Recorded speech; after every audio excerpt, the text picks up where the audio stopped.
Hi hello good morning. आज का अपना डिस्कशन है case scenario number 13। This case scenario is from MTP May 26 के एमटीपी का ये केस सिनेरियो है। Mister Deepak gifted 15 lakhs to his wife Natasha on her birthday on 2nd January 2025. Natasha lent 6 lakhs out of the gifted amount to Deepika on 1st April 2025 for 6 months, on which she received an interest of 40,000. Said sum of 40,000 was invested in shares of listed company on 12th November 2025, which were sold for 76,000 on 25th March 2026. Security transaction tax was paid on purchase and sale of such shares. Balance amount of gift was invested on 1st April 2025 as capital by Natasha in our new business. तो 15 लाख का gift मिला था, 6 लाख रुपए तो वो loan में दी थी दीपिका को, जिसके ऊपर उसे इंटरेस्ट मिला 40,000 का, एंड रिमेनिंग 9 lakhs वो इन्वेस्ट करती है एक बिजनेस में. She suffered a loss of 50,000 in the business in financial year 25-26.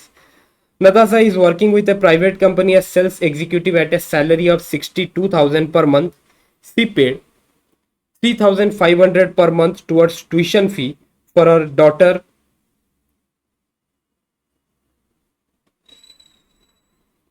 Dhanvi, studying in St. Thomas School, Mumbai.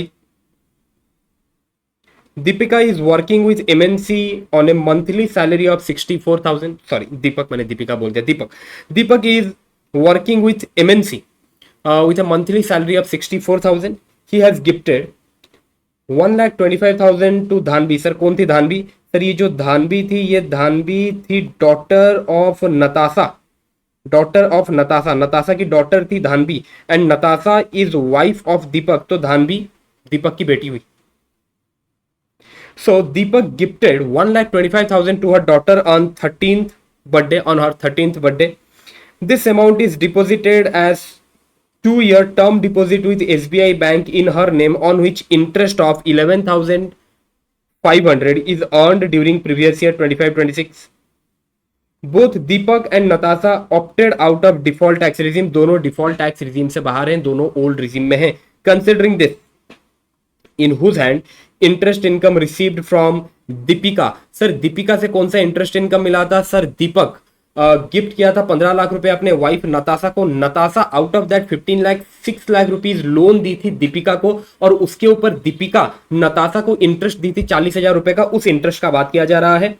And interest on fix deposit in the name of Dhanvi would be included. Sir ये जो दो interest मिला है, एक interest मिला है दीपिका से और एक इंटरेस्ट मिला है on fix deposit eight SBI. SBI में जो फिक्स डिपॉजिट हुआ था उसके ऊपर इंटरेस्ट मिला है. सर वो फिक्स डिपॉजिट धानवी के नाम पे हुआ था. सर ये दोनों इंटरेस्ट किसके हाथ में टैक्सेबल होने वाला है? ओके सर, सबसे पहले अपने बात करते हैं interest received from Deepika. Gift husband ने दिया था वाइफ को. हस्बैंड अपने वाइफ को कितना गिफ्ट दिया था? 15 लाख रुपए गिफ्ट दिया था. Out of that gift amount wife 6 lakh rupees loan देती है दीपिका को, एंड दीपिका उस लोन के ऊपर इंटरेस्ट देती है 40,000 रुपए. If a assessee transfer a asset to his or her spouse, in that case if spouse earn any income from that asset, such income will be clubbed in the hand of transferor. Sir वो income transferor के हाथ में club होने वाला है. Sir यहाँ पर हमारे एग्जांपल में ट्रांसफरर कौन है? अपने एग्जांपल में ट्रांसफरर है दीपक. दीपक एक एसेट गिफ्ट करता है, 15 लाख रुपए का एक कैश, 15 लाख रुपए का एक अमाउंट अपने वाइफ को गिफ्ट करता है, और wife out of this 15 lakh rupees 6 lakh rupees loan में देती है दीपिका को, and out of that loan Deepika एक इंटरेस्ट पे करती है 40,000 रुपए का. सो ये जो 40,000 रुपए का इंटरेस्ट नताशा को मिला है from Deepika, this will be clubbed in the hand of the transferor, this will be clubbed in the hand of mister Deepak. Sir ये तो दीपक के हाथ में क्लब होने वाला है. दीपिका से जो इंटरेस्ट आया this will be clubbed in the hand of Deepak. Sir अब ये धानवी के नाम पे जो एफडी हुआ था, धानवी के नाम पे जो एफडी हुआ था, सर वहां से जो इंटरेस्ट आ रहा है सर वो किसके हाथ में क्लब होने वाला है? सर धानवी माइनर थी क्या? यस सर, धानवी का 13th बर्थडे धानवी का 13th बर्थडे वो सेलिब्रेट किए, मतलब धानवी माइनर है सर। अगर माइनर को कोई भी इनकम हो रहा है, it will be clubbed in the hand of parents, but दो इनकम को छोड़ के एक। अगर माइनर को अगर कोई भी इनकम हो रहा है from his or her talent, minor अगर अपने टैलेंट के दम पे कोई इनकम कमाता है सर, वो पेरेंट्स के हाथ में क्लब नहीं होने वाला। दूसरा, अगर जो माइनर बच्चा है वो डिसेबल है as mentioned under section 80U, अगर माइनर बच्चा डिसेबल है इन दैट केस उसका इनकम पेरेंट्स के हाथ में क्लब नहीं होने वाला। Apart from this two cases, minor को अगर कोई इनकम होता है, it will be clubbed in the hand of his or her parents. But sir कौन से पेरेंट्स के हाथ में क्लब होगा? सर उस पेरेंट्स के हाथ में क्लब होगा जिसका इनकम हायर है। सो ये इनकम को क्लब करने से पहले दोनों पेरेंट्स का इनकम कैलकुलेट करते हैं सर। दोनों पेरेंट्स कौन है? धानवी के जो दो पेरेंट्स है, दीपक फादर, नताशा मदर, सर दोनों का इनकम एक बार कैलकुलेट कर लेते हैं। सर पहले दीपक का इनकम कैलकुलेट करते हैं। सर अगर मैं दीपक का इनकम कैलकुलेट करने बैठूं, सर दीपक का सैलरी आपको दे रखा है, दीपक का सैलरी है 64,000। तो 64,000 इंटू 12 अगर मैं कर दूं, ये आ गया आपका 7,68,000। सर यहाँ से एक 50,000 का स्टैंडर्ड डिडक्शन माइनस कर देंगे। बिल्कुल सर, ओल्ड रिजीम में 50,000 का स्टैंडर्ड डिडक्शन। 50,000 का अगर मैं स्टैंडर्ड डिडक्शन माइनस कर दूं सर, नेट सैलरी आ गया 7,18,000। सर ये आ गया आपका दीपक का सैलरी इनकम। दीपक का सर और कौन सा इनकम है? सर आपने अभी तो बोला दीपक के हाथ में ये 40,000 रुपए भी क्लब होने वाला है। सर ये 40,000 रुपए का इनकम कमा कौन रहा है? सर ये 40,000 रुपए का इंटरेस्ट इनकम कमा रही है Natasha, but this will be clubbed in the hand of the transferor, this will be clubbed in the hand of Deepak. So ये 40,000 भी दीपक के हाथ में क्लब होने वाला है। नेक्स्ट, इसके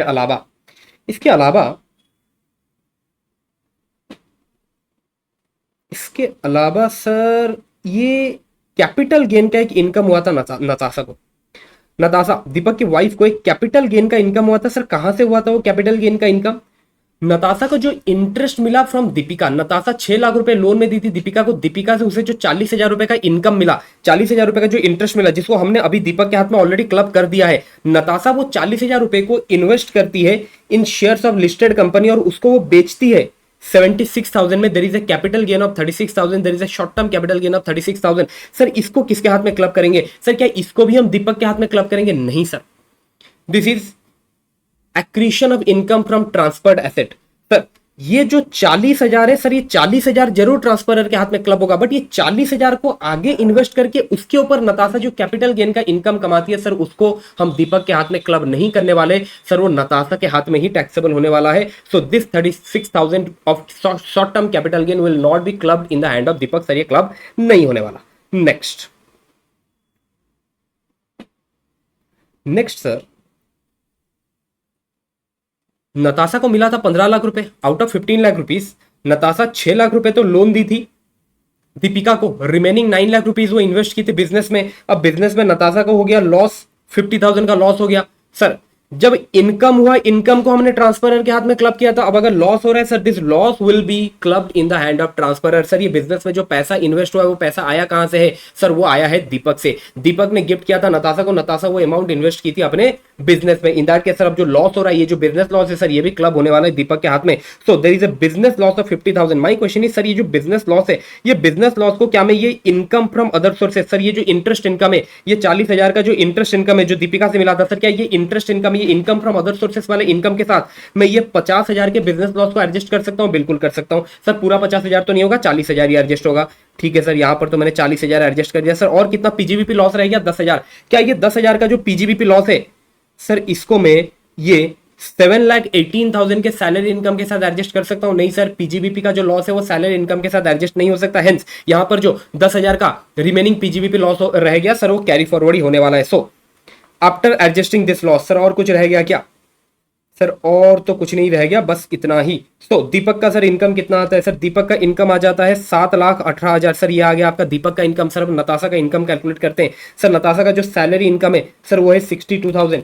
62,000 into 12 less 50,000। Sir salary income आ गया 694,000। सर यहां पर नेक्स्ट अपने ऐड करेंगे शॉर्ट टर्म कैपिटल गेन 36,000 का। ऑलरेडी मैंने आपको कैलकुलेशन बता चुका हूं सर, ये short term capital gain add कर लेंगे। नेक्स्ट सर, नताशा अपनी बेटी का स्कूल का फी पे करती है 3,500 पर मंथ।